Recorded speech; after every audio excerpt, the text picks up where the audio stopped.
دیگه من یاسین هستم.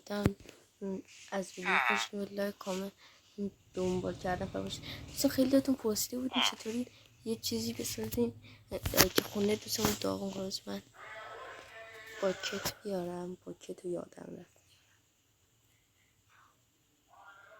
بچه بخشید بازی میکنم باگه دیگه.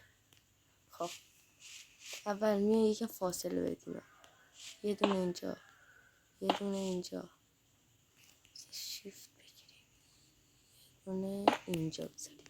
همین دقیقا رو به روشن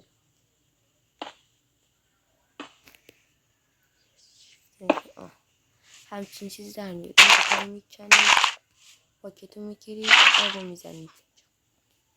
حالا یه رسیم جا همینطوری رسیم کار میکنید.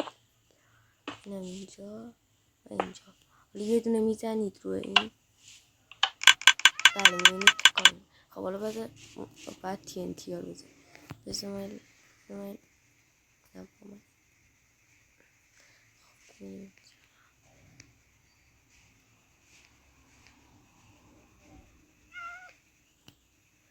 من TNT ها رو بیارم.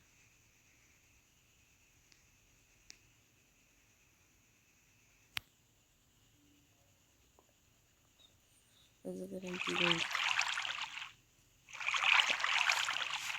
اینجا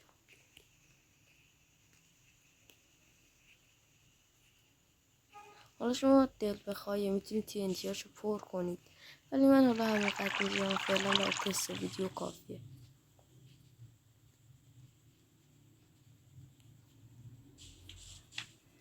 یه دونه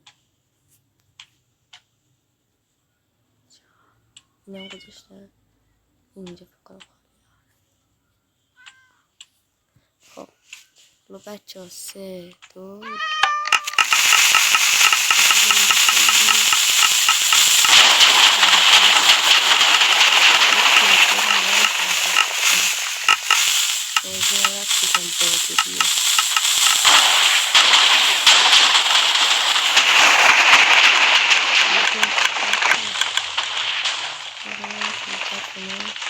آها بیشتر اینجا رو زد، ولی حالا این خونه هم نابود کرد.